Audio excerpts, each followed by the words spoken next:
President Trump officially signs an executive order making good on his promise to label Antifa a terrorist organization. After an attack on a Sacramento ABC affiliate, Jimmy Kimmel is unsuspended by the Walt Disney Company, but is still preempted on many ABC stations by Sinclair.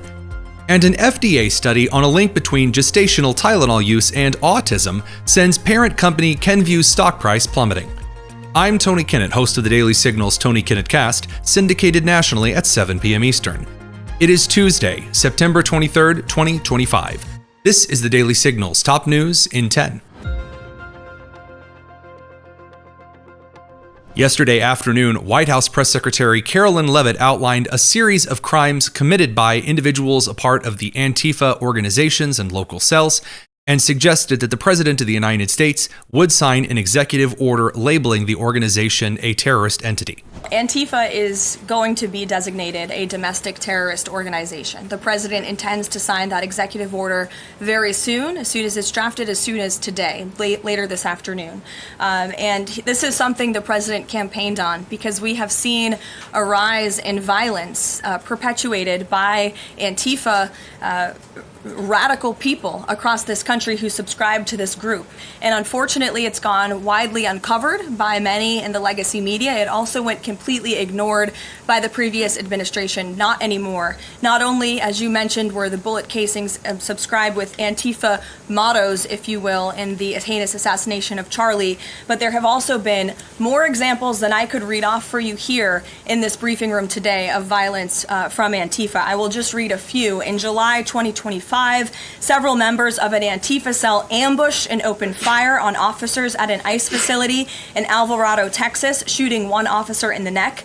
Also in July 2025, 3 Antifa members were charged with assaulting a police officer during a violent riot outside an ICE facility in Portland, which for weeks prior had been under siege from the local Antifa terror cell. In February 2024, a transgender Antifa terrorist detonated an explosive device outside of the office of the Republican Attorney General of Alabama. In July 2023, Antifa members linked to abortionist group Jane's Revenge firebombed pro-life facilities and vandalized churches.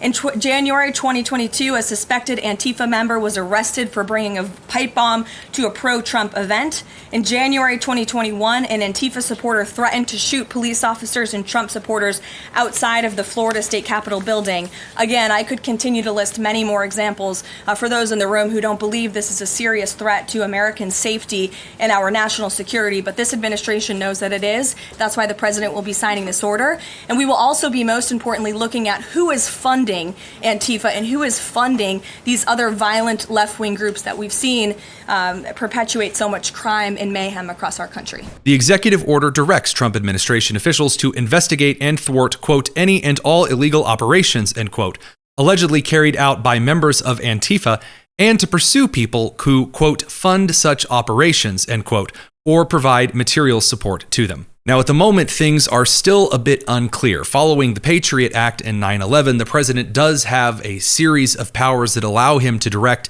federal security forces into threats both internal and external.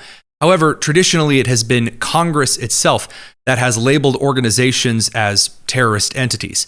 This is something that has yet to be challenged by any kind of organization on the legal stance, because then that would likely have to be Antifa on behalf of themselves, therefore admitting they are an entity, which kind of dispels what a lot of Trump opponents say isn't an organization that exists at all.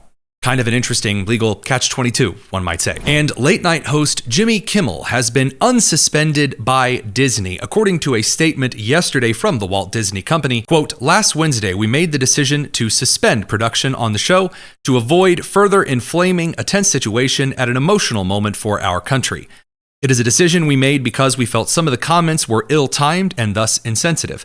We have spent the last days having thoughtful conversations with Jimmy, And after those conversations, we reached the decision to return the show on Tuesday, that being today. According to internal documents and those familiar with the conversations, Kimmel was canceled by the Walt Disney Company and preempted by individuals at organizations like Nexstar and Sinclair because he had planned to double down on prior comments about the identity, political affiliations, and motivations of the killer of Charlie Kirk, that being Tyler Robinson, currently in custody in Utah. Speaking of acts of political violence related to this situation, over the weekend, Sinclair announced that while they would continue to air ABC network programming as scheduled in the late night time period on Friday, the Charlie Kirk special, which they had originally announced to take Jimmy Kimmel Live's place, would instead be placed on the National News Desk YouTube channel, quote, ensuring viewers can continue to enjoy ABC programming while also providing full access to the special online. According to the New York Post, as well as reporting from the Post Millennial, several Sinclair ABC affiliate stations had been the recipient of various violent threats in outrage over the Jimmy Kimmel suspension. Over the weekend in Sacramento, California, Al Hernandez Santana fired several shots, according to federal authorities, into an ABC affiliate in Sacramento, though the lobby was reportedly empty. He didn't hit anyone, thank God. And while the local authorities say the motive is currently unknown, a closer look at Al Hernandez Santana's social media shows a lot of agitation against both Charlie Kirk, other individuals on the right, and encourages heart attacks and various kinds of violence that we're not going to repeat here on the Top News in 10.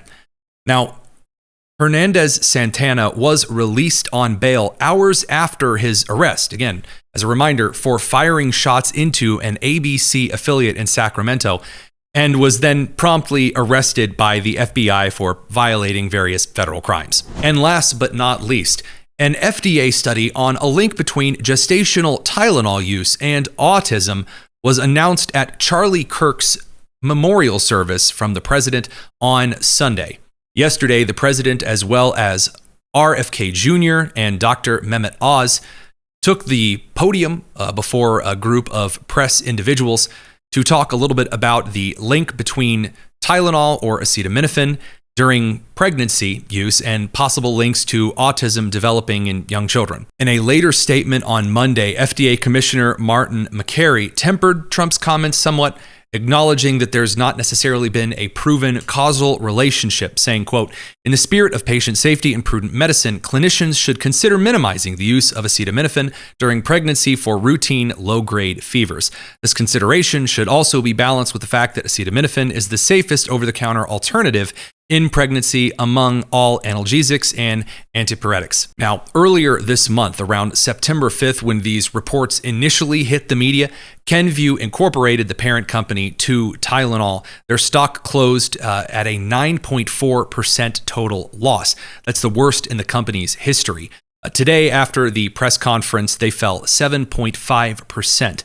after asserting that the medicine was perfectly safe. Elizabeth Mitchell, the Daily Signal's White House correspondent, asked the president if this might change the federal government's suggestions regarding the vaccine schedule and other suggestions to parents over the next couple of years as these studies continued. You've been talking about reducing autism by spacing out vaccines. Right, correct. Would you like the other combined vaccines babies receive to be spaced out like MMRV? I would say yes, but that just is, for me, it's a lot of common sense involved in this. It's a process, but we're looking, but it should at least be given separately. Now, it's possible that you can reduce them and I'd give them in small doses, but it's possible maybe in that particular case, the MMR wouldn't work in small doses, but you can certainly give them as separate shots. It's been proven to be very safe when you give them in separate shots instead of mixing. So I don't think there's any reason to do that. Do you agree with it? I'm not a doctor, but I'm giving my opinion. I don't think there's any reason to do that. So it's been proven to be safe when you break them up. But MMR by itself, I've heard bad things about it for many years. Yes, please.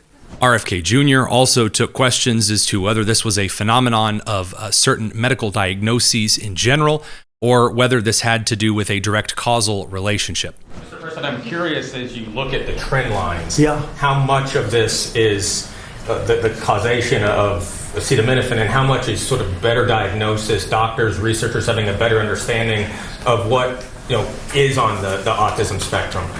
Do you want to do that? Sure, go ahead, Rob. That's one of the canards that has been promoted by the industry for many years, that it's changed diagnostic criteria, better recognition. But there's been study after study done of that completely debunks that. One of them by the Mind Institute at UC Davis, University of California. But also it's just common sense, because you're only seeing this in people who are under 50 years of age. If it were better recognition or diagnosis, you'd see it in 70-year-old men. I've never seen this happening in people my age. I've never seen a case of full-blown autism, and that means profound autism. I want to be very careful. Head banging, stimming, toe walking, nonverbal, non-toilet trained. I've never in my life seen a 70-year-old man who looks like that. You're only seeing it in the kids. It's an epidemic. Before you go, head down to the description and make sure you're subscribed to the Tony Kinnett Cast. And join us tonight at 7 p.m. Eastern for a roundup of the day's news and nonsense. I'm Tony Kinnett, and this has been the Daily Signal's top news in 10. Take care.